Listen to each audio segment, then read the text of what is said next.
हाँ जी बेटा, क्या हाल है जी आपका। तो रिसेंटली अकाउंट्स का सीए इंटर का पेपर हुआ है, तो हम इस वीडियो में उधर रिव्यू और एनालिसिस करने जा रहे हैं। देखिए, रिव्यू और एनालिसिस होता है उन बच्चों के लिए जिनकी अपकमिंग अटेम्प्ट है। अभी जो बच्चा पेपर दे के आया उसके लिए कुछ नहीं है, क्योंकि उसका तो पेपर हो गया। वो तो अगर इंटरेस्टेड होगा जब पेपर एंड हो जाएंगे तो बेसिकली सजेस्टेड आंसर्स में वो भी होपफुली आगे हम चैनल पे ले आएंगे। ठीक है। अभी आप लोग जब प्रिपरेशन कर रहे होते हैं तो आपको एक आइडिया होना चाहिए कि रिसेंट जो अभी अभी एग्जाम हुआ है वो कैसा है। ये सर ये सर थोड़ा अलग था। डिफिकल्ट तो नहीं कह सकते, पर पैटर्न में डेफिनेटली इंस्टीट्यूट ने थोड़ा अलग तरीके की स्ट्रेटेजी बनाई। 20-20 मार्क्स के फुल फ्लेज क्वेश्चन उतारे। नॉर्मली इंस्टीट्यूट कॉम्बो बनाता है। जैसे पहला क्वेश्चन आता है उसमें पता होता है 4 पार्ट तो रहेंगे ही रहेंगे, 5-5 नंबर का एक। फिर उसके बाद जी जो अगला 20 नंबर का क्वेश्चन होता है 10+10, 12+8, 8-8-4, ऐसा फुल 20 मार्क्स क्वेश्चन। ये नहीं मैं कह सकता कि कभी नहीं आया यार, क्यों नहीं आया, आते रहते हैं। सिंगल एंट्री में से भी हुआ हुआ है ऐसा, और एडवांस में बात करें तो पार्टनरशिप में से भी हुआ हुआ है, और होता है ऐसा, कोई बात नहीं है। पर इस बार जो चैप्टर चुने गए, जैसे इन्वेस्टमेंट के चैप्टर में से पूरा चैप्टर ही डाल दिया है क्वेश्चन के अंदर। इवन विद उसका कुछ थोड़ा सा पार्ट रिक्लासिफिकेशन वाला, जो हम इंडेस 13 की जब असाइनमेंट करते हैं उसमें क्वेश्चन में दे रखा होता है। तो इंटरेस्टिंग है। आइए इस बार जरूर देखें इसको एक बार कि कैसा था पेपर, ताकि आपको थोड़ा आइडिया लगे कि पेपर इस तरीके से भी पूछा जा सकता होता है। हाँ जी सर, पहला क्वेश्चन कंपलसरी है, हमें पता है। पहला क्वेश्चन आपका एएस बेस्ड क्वेश्चन है, जहाँ वो कहता है जी पहले वाले में इन्वेंट्री की खुशबू आ चुकी है। ये आपको opening raw material, opening FG, और नीचे कैपेसिटी जो कि फिक्स ओवरहेड वगैरह में काम आएगी। ये सर रूटीन क्वेश्चन है। इसके अंदर आपको एफजी की इन्वेंट्री, रॉ मटेरियल की इन्वेंट्री सब वैल्यू करना है। और एक बात ध्यान रखना, अकाउंट्स का पेपर हमेशा जो आपको रिटर्न में प्रैक्टिस नहीं है प्रॉपर, या क्वेश्चन रीड रूड ज़्यादा करते थे, सोल्यूशन पीडीएफ ज़्यादा देखते थे, तो हमेशा दिक्कत देगा, क्योंकि आपसे पूरा नहीं हो पाएगा क्वेश्चन, आपको चाहे जाने पछाने लगे। तो इधर मैक्सिमम आपको टेस्ट देने चाहिए, मॉक टेस्ट में भी पार्टिसिपेट करना चाहिए, ताकि आपकी स्पीड भी अच्छी बनी हो। ठीक है। तो पहला क्वेश्चन जी इन्वेंट्री में से तकरीबन हर जगह पे ये क्वेश्चन करवाया गया होता है। अगला क्वेश्चन अगर हम देखें, एएस का ही है, तो ये जो एएस का क्वेश्चन जाता है ये कैपिटलाइजेशन की तरफ जाता है। जैसे कहते हैं, A limited has contracted with supplier to purchase the machinery which is to be installed at its new plant in 4 month time. तो उधर regarding preparing and laying foundation, ये तो सर डेप्रिसिएशन का चैप्टर जब फाउंडेशन में करते हैं तब भी पता है कि कैपिटलाइज करना है। आर्किटेक्ट की बात हो रही है, फिर उसके बाद ट्रांसपोर्टेशन है, तो बड़े इजीली आप यदि कैपिटलाइजेशन कर लोगे। अगला सर बहुत ही प्यारा क्वेश्चन सर, हमारा पीपी वाले एस में से लग गया है। ये डायरेक्ट क्वेश्चन हमने कर रखा है रीमॉडलिंग वेरा स्टोर की जब करते हैं। ठीक है जी। अब ये टोटल अगर देखें तो ये 5 नंबर का बी पार्ट टोटल है, यदि आगे 2 सब पार्ट है, तो इसको इंटरनली 2-3 या 3-2 के कॉम्बो में कर दिया गया होगा। फिर गवर्नमेंट ग्रांट्स का क्वेश्चन आया है, जो कि बिल्कुल ही रीजनेबल सा है, उसमें कुछ भी ज़्यादा कोई खास नहीं है। ठीक है जी। उसके बाद जी डी पॉइंट में मतलब कि फोर्थ पार्ट जो आता है इस क्वेश्चन का, एएस वाले का, वो कैश फ्लो का क्वेश्चन है। इसके अंदर एक पॉइंट पे थोड़ा सा ध्यान दे लीजिएगा, यहाँ interest paid on bank OD भी है, कई बार क्लासेस में डिस्कस भी होता है कि day to day funds bank OD working capital ओदा जड़ा इंटरेस्ट है वो तो ऑपरेटिंग एक्टिविटी का हिस्सा है। तो वहाँ एक गड़बड़ हो सकती है, यहाँ आपको AS3 के अकॉर्डिंग काम करना था। छोटा क्वेश्चन था, but again cash flow statement पूछी थी। कई नालायक पार्टी इसमें गुस्सा भी कर सकती हैं कि टाइम लग जाएगा बनाने में, इतना कितना लग जाएगा, केड़े वर्किंग नोट बनाने हैं, बस चीज़ें पुट करनी है। तो कंपलसरी क्वेश्चन तो ठीक था। इसके बाद जब बच्चा पेपर में जाता तो कभी वो इन्वेस्टमेंट 20 नंबर में आ जाएगा ऐसा सोच के नहीं जाता, पर क्वेश्चन वो आया जिस टाइप का स्टडी मैट में दे रखा है। आपको याद होगा कि स्टडी मैट में एक क्वेश्चन है कि जो काफ़ी लेंथी है, एक नहीं दो क्वेश्चन। हम नॉर्मली एक क्लास में करते, फिर एक आपसे करवाते, अगले दिन डिस्कशन होती है। उसमें ऐसा कुछ है कि एक बॉन्ड्स में इन्वेस्टमेंट होती है और शेयर में इन्वेस्टमेंट होती है, और शेयर में सारे ही पॉइंट लगा देते हैं वो चक के सारे। तो ये देखो, Z limited has made the following transaction during financial year 2021। Investment number 1, 8% corporate bond, face value 100। कितने खरीदे, कम इंटरेस्ट पे खरीदे, इंटरेस्ट की डेट कब है, ये सब दे रखा है। बॉन्ड्स कोई जेम्स बॉन्ड नहीं है, बड़े आराम से हो जाएंगे। इक्विटी इन्वेस्टमेंट में ओपनिंग बैलेंस है, फिर उसके बाद लिख के आता है कि आपने और खरीदे हैं, और यहाँ कम राइट बेसिस पे खरीदे हैं, ध्यान रखें। ब्रोकरेज भी है। देन उसके बाद company announce a bonus 2 for every 5 held. फिर उसके बाद लिख के आता है company made a right issue 1 for every 7, 230। Entire money was payable by this date. फिर कहता है right to the extent of 30% of entitlement were sold, remaining rights were subscribed, बाकी सब्सक्राइब कर लिए। ठीक है जी, राइट्स की सेलिंग भी हुई है, तो इसके अंदर आपको AS 13 para 13 sale of right के रिगार्डिंग जो दो ऑप्शन दी जाती हैं उसके अकॉर्डिंग ट्रीटमेंट करना है। ठीक है, नॉर्मल ट्रीटमेंट तो यही होता है कि सेल ऑफ राइट को P&L में ले लो, बट जब मार्केट वैल्यू दे रखी हो immediately after their becoming x right और वो नीचे हो उस प्राइस से, फिर एडजस्टमेंट और तरीके से की जाती है। ठीक है जी, फिर लिखा हुआ डिविडेंड 6 रुपये आया पर share for the year ended, receive हुआ स्टेट को। ठीक है sir, no dividend is payable on bonus and right. अगर आप ना भी लिखते तो बाय डिफॉल्ट हमारी assumption यही होती है। इस पे क्लास में पढ़ाते हुए तो मैं तुम्हें प्रैक्टिकल एग्जांपल भी काफ़ी देता हूँ कि कैसे कंपनियां एक्चुअल में डिसाइड करती हैं कि किसको डिविडेंड देना है किसको नहीं, पर पढ़ाई वाली assumption तो यही होती है। फिर उसके बाद sold 7,000 shares, brokerage, interim dividend. Sir इसमें शेयर वाले में हमें प्रैक्टिस भी बहुत है, टेस्ट में भी तुम लोग हमेशा ठीक करते हो, तो इसमें तो ऐसा कोई पॉइंट दिखा नहीं कि आप नहीं कर पाओगे, ना ही बॉन्ड वाले में ऐसा कुछ दिखा कि भाई आपसे नहीं हो पाएगा। टाइम लगेगा, पर टाइम लगाने के साथ आपको मोटिवेशन होगी कि आप 20 नंबर का क्वेश्चन कर रहे हो। अगर आपके पहले ये सही चले गए जो सारे सीधे आए हैं और ऊपर से ये ठीक हो गया, तो आपकी पास होने जैसी सिचुएशन तो दो ही क्वेश्चनों में बन गई है। ठीक है, तो मोटिवेशन भी है ना। अब कहता है both investments have been classified as current investment in the books of, हाँ अभी वो कह रहा है ये करंट इन्वेस्टमेंट है मेरी बुक्स में। ठीक है, इन the books of Z on 15 मई 2021। अच्छा, इस ईयर के एंड होने के बाद आएगी ये डेट, क्योंकि आपने ये जो स्टार्ट किया था वो अप्रैल से किया था। ठीक है, Z decided to reclassify the investment into equity share as in the equity share of Z Limited as long term, मतलब करंट से लॉन्ग टर्म में जा रही है इक्विटी इन्वेस्टमेंट। उस दिन की उनकी मार्केट वैल्यू भी दे रखी है। सर ये बहुत अच्छी तरह से AS 13 की जो क्वेश्चन है एक्सक्लूसिव जो असाइनमेंट में दे रखे होते हैं, रीक्लासिफिकेशन पहले भी 4-4 5-5 नंबर के लिए आ रखी है, वहां पे सभी टीचर्स ने कवर कर रखा होता है, तो कोई घबराने वाली बात नहीं थी। अब क्वेश्चन क्या क्या रहा था वो सुन लो। क्वेश्चन कह रहा था आप एक तो इन्वेस्टमेंट अकाउंट बनाओ, पूरा पढ़ के कीजिए, एंड तक ऐसे ही शुरू ना कर दीजिए। अज्यूमिंग एवरेज कॉस्ट मेथड, ठीक है, फीफो नहीं है भाई, एवरेज है। P&L अकाउंट बनाओ 2021 का based on the above information. Extracts बन जाएंगे जो जो वहां से इधर आना है। तो फिर जिस दिन जी इन्वेस्टमेंट इन इक्विटी को रिक्लासीफाई किया उस दिन का हाल सुनाओ।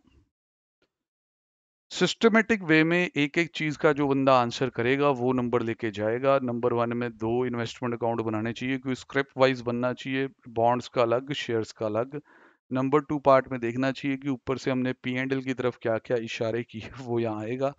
नंबर 3 में ठंडे दिमाग से देखना चाहिए कि 31 मार्च को कितनी कैरिंग अमाउंट थी, डेट ऑफ रिवैल्यूएशन पे क्या फेयर वैल्यू है, वो सारी चीजें देखी जाएंगी।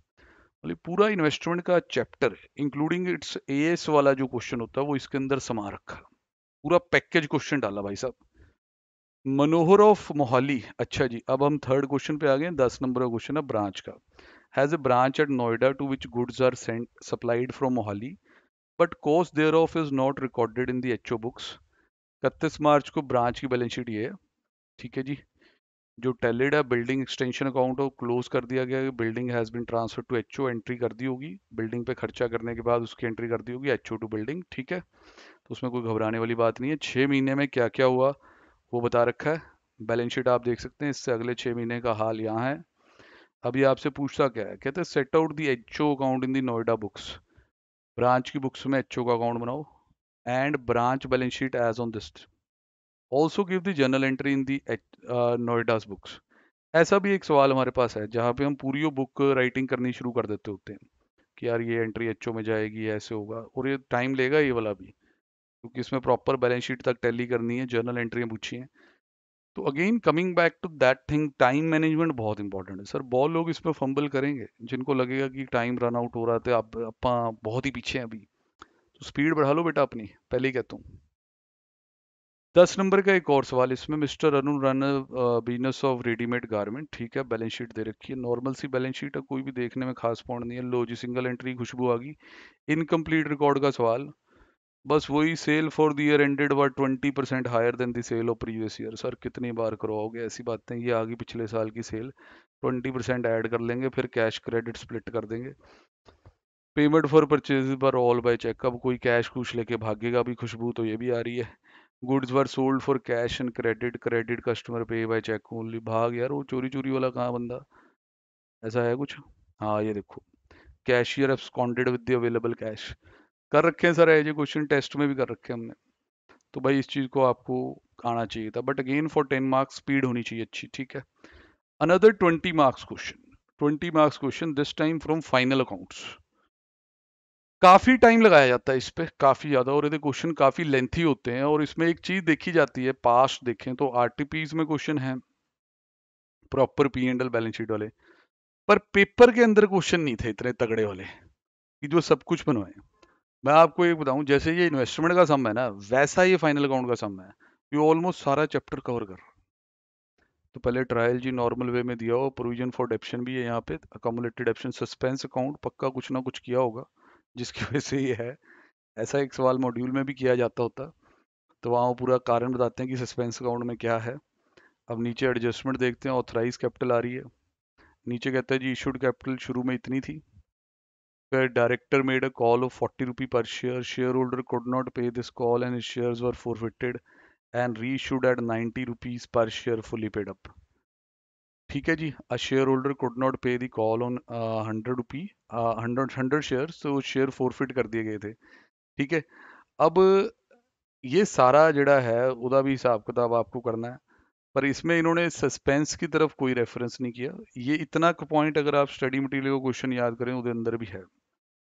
फिर कहता है 31 मार्च को director declared a dividend, declared void है बेटा, रिकमेंडेड या प्रपोज नहीं है, डिक्लेयर्ड है, on equity shares transferring any amount that may be required from general reserve. ओहो भाई, ये तो declaration of dividend out of reserve वाले रूल भी खेल गया इसमें, कि पहले रेट डिसाइड होगा, फिर maximum amount which can be withdrawn 1/10 of paid up capital and free reserve, फिर जो रिजर्व का बैलेंस है it should not fall below the 15%, वो सारे रूल चेक करने पड़ेंगे। इंडिपेंडेंट वैल्यूअर की एडवाइस पे हमने लैंड को रिवैल्यू करना है, कर लीजिए sir, land account debit to revaluation reserve. और सस्पेंस अकाउंट का बना दो यार, क्यों आया आपके यहाँ, आ गया जी आ गया। Suspense account of 40,000 represents the amount receive for sale of some machine. Sir adjustments तो ये सारी मॉड्यूल में सारी कर रखी है हमने, ये वाला मैंने तुम्हें पूरा राइट रॉन्ग रेक्टिफाई वाली अप्रोच से कराया हुआ।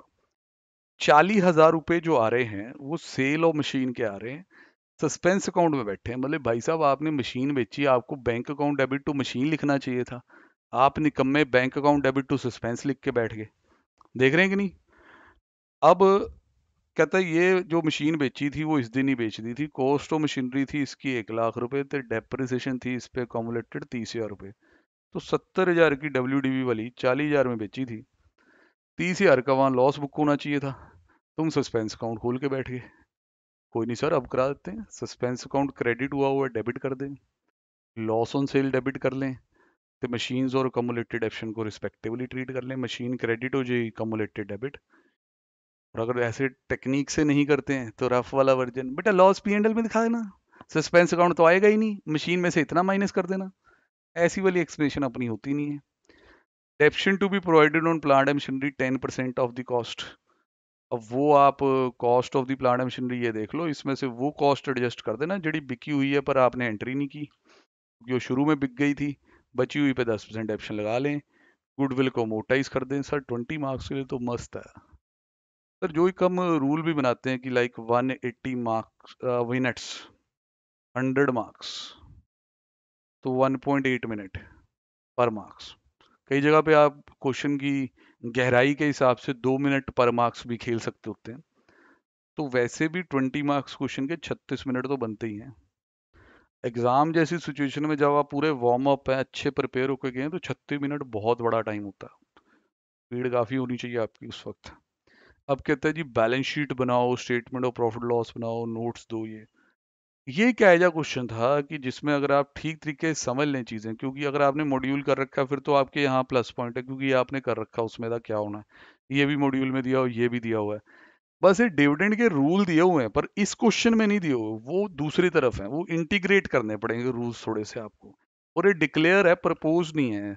आप ये कह के नहीं निकल सकते कि ट्रीटमेंट नहीं होगा, डिक्लेयर्ड है लिखा हुआ, ठीक है, तो ध्यान रखना। सर अगला बिल्कुल ही पप्पू क्वेश्चन 10 नंबर में, बीकॉम में भी इतना चला है जी ये क्वेश्चन डिपार्टमेंटल का, मैंने बीकॉम वाले वर्जन भी आपको असाइनमेंट में डाल डाल के करा रखे हैं। जिसमें फिर वो प्रपोर्शन होता है जी, इतना कपड़ा है इतना वो है, तो ये वाले पे तो कोई भी बात मेरे हिसाब से करनी बेकार है, क्योंकि ये देखो आ गया 60% फैब्रिक है, 40% ये है। तो opening stock reserve, closing stock reserve सब होता है, तो आप आराम से संभाल लेंगे। अब इसके साथ ये है जी आपका 10 मार्क्स, और 10 मार्क्स ही और जुड़ने लगा है साथ में। वो क्वेश्चन कहाँ से आ रहा है सर? वो डिबेंचर का वो वाला क्वेश्चन है, जब ये डिबेंचर अभी इन्होंने चेंज किया 2019 के आसपास से था, नया स्टडी मटेरियल आ गया, ये DRR ये वो वाला। पहले तो इंस्टीट्यूट प्रोवाइड नहीं मारता था इन चीज़ों की। पर ये वो क्वेश्चन है जो ओल्ड डिबेंचर्स में सबसे ज़्यादा बार आया हुआ, और इंस्टीट्यूट ने अपने स्टडी मैट में इसे अभी भी रखा है, अभी भी रखा है। हमने स्टडी मैट के थ्रू इसे कर रखा है। इसके अंदर काफ़ी डेट्स होती हैं, कुछ देर बाद वो कन्वर्ट होने होते हैं, फिर वो इंटरेस्ट का पंगा होता है, अंडर राइटिंग कमीशन होती है। तो one of the best question और मोस्ट रिपीटेड क्वेश्चन जो डिवेंचर पे बात करें पहले वाले टाइम पे, तो अगर तो आपने स्टडी मैट को अच्छी तरह किया है तो ये क्वेश्चन आपको पक्का पता था। और अंडर राइटिंग कमीशन ये वो सारे पॉइंट अच्छे से डिस्कस से दे कर रखे होते हैं, बड़े प्यार से निकल रहा था जी क्वेश्चन। अब लास्ट क्वेश्चन आ गया जो फिर अपने साथ एक चॉइस ले आएगा। अब यहाँ इस शुरू वाले क्वेश्चंस में से सवाल आ रहा है, capital maintenance at current cost वगैरह, शुरू वाले चैप्टर्स में जहाँ थ्योरी वगैरह दे रखी है, एक आध इलस्ट्रेशन है। कई बार बंदे ने नहीं पढ़ रखा होता हो, तो फिर उस सिचुएशन में आप इसे लीव कर सकते हैं, अदरवाइज सौखा। फिर इंश्योरेंस क्लेम का सवाल आ रहा है जी, स्टॉक डिस्ट्रॉय हो गया फायर से, तो आसान सवाल है, कर सकते हैं आप। फिर उसके बाद लिख के आता है engineer, an engineer purchase a compressing machine on hire purchase. Hire purchase अभी तक चैप्टर में दिखा नहीं था हमें, पेपर में सॉरी। इज रिक्वायर्ड टू पे 140 ईयर्स डाउन, और इतना इतना कहता है जी अपना पेमेंट के। सर वो बैक कैलकुलेशन मेथड की खुशबू आने लग गई इसमें, लग तो रहा है।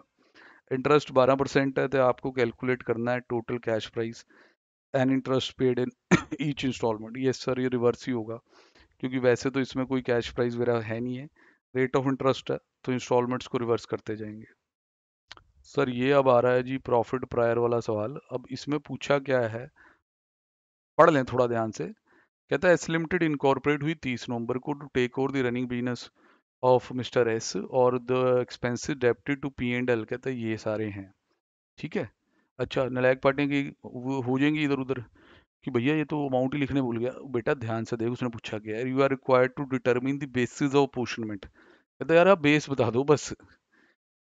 सर डायरेक्टर फी है जी वो तो पोस्ट में ही जानी है, preliminary salary, statutory audit, tax audit, ये तो मॉड्यूल एक बार पढ़ा हो, तो ये तो इंस्टीट्यूट ने सारे एग्जाम्पल में दिए हुए हैं। बहुत इजी था ये वाला भी। फिर ये लास्ट में जाके आता है जी ये लिस्टेड कंपनी वाला, इसमें वो सेबी गाइडलाइंस वगैरह लगानी पड़ेंगी जो बोनस के चैप्टर में आप पढ़ते हैं, जब वो कंपनी लॉ के अलावा कहता है जी इनके ऊपर ये भी लगेगा। अब ये security premium not realised in cash है, तो ये यूज़ नहीं कर पाएंगे बोनस के लिए, ध्यान ये रखना, क्योंकि ये सिर्फ रियलाइज्ड इन कैश वाला ही यूज़ कर पाती होती है। तो ओवरऑल सर मैं तो यही है कि यार पेपर जो पहला होता है ना, एक तो मैं तो प्रैक्टिकल बात करता हूँ, मेरे को ये थोड़ी ना कि आओ मैं अपना क्वेश्चन बुकलेट खोलता हूँ तो उसके नाम मिला देता हूँ, यहाँ से आ गया यहाँ से आ गया। देखो मेरे बंदों को पता है कहाँ से आया, उनके पास क्वेश्चन थे। अब मेरे को ये प्रूव नहीं करना कि हाँ भी हमारे उसमें से आया। ये किसी भी टीचर ने अगर पढ़ाया है ना, पिछले 4-5 साल से जो भी पढ़ा रहा है, सब ने ये सारा कराया होता है, इसमें कोई भी ब्रिलियंस नहीं है कि आपके वाले में से आ गया, क्योंकि सबके वाला सेम ही है इस सिचुएशन में। मैं तो प्रैक्टिकल बात कर रहा हूँ। सर देखिए अकाउंटिंग पहला पेपर है, और उसके 4-5 दिन आप छोड़ देते हैं कि भाई हम तैयारी उसमें करेंगे एंड में, और पहले भी अगर उससे पहले कई महीने पहले या 2 महीने पहले जब आप फ्री हो गए ट्यूशन से, आपने कोई प्रैक्टिकल अप्रोच से क्वेश्चन किए नहीं हुए, टेस्ट नहीं दिए, मॉक टेस्ट नहीं दिए, या अपने आप ही बंदा मेहनत करता है 4-4 5-5 क्वेश्चन करके देखता है हर चैप्टर के, फिर तो नहीं है पूरा होता, फिर तो बैंड बज जाएगी बड़े बड़े क्वेश्चन देख के। स्लो हो जाओगे, बहुत स्लो हो जाओगे। क्वेश्चन पेपर आसान है, भले की चीज़ें हैं, बट वो आपके दिमाग पे जो फैक्टर होता है ना वो अच्छा आ जाएगा। तो जो भाई मेरे स्टूडेंट्स अभी तैयारी कर रहे हैं, मेरे क्या कोई भी सी इंटर स्टूडेंट जो तैयारी कर रहे हैं, भाई उनके लिए एक कह लो जी अलर्ट है कि यार लिख के करो काम, प्रैक्टिस करो, अनसॉल्व क्वेश्चन की तरह उठाओ, खुद करके देखो, स्टॉप वॉच लगाओ, देखो कितना टाइम लगता है, तो संभलेगा। हाँ अगर आपकी प्रैक्टिस अच्छी है, तो इसमें इन्होंने ऐसे कोई धमाके वाले पॉइंट तो पाए नहीं, जिसे कहते हैं ना out of the box question, कि कहाँ से आ गया पता ही नहीं चला यार, वो तो कुछ भी नहीं है। अगर आपने सिर्फ स्टडी मैट ही अच्छी तरह कर रखो, सिर्फ स्टडी मैट, आपने कोई कोचिंग ना ली हो, कोई आपके एक्स्ट्रा बुक ना हो, क्वेश्चन तो आपके फिर भी वहां से ट्रेस हो जाएंगे, 80 to 90% तक तो डायरेक्ट ही हो जाएंगे, ठीक है। It is all about practice. तो जितना अच्छा प्रैक्टिस आप करोगे क्वेश्चंस का, तो वही बात बनेगी, अदरवाइज नहीं। ठीक है बेटा जी, इस एनालिसिस में इतना ही। ओके जी।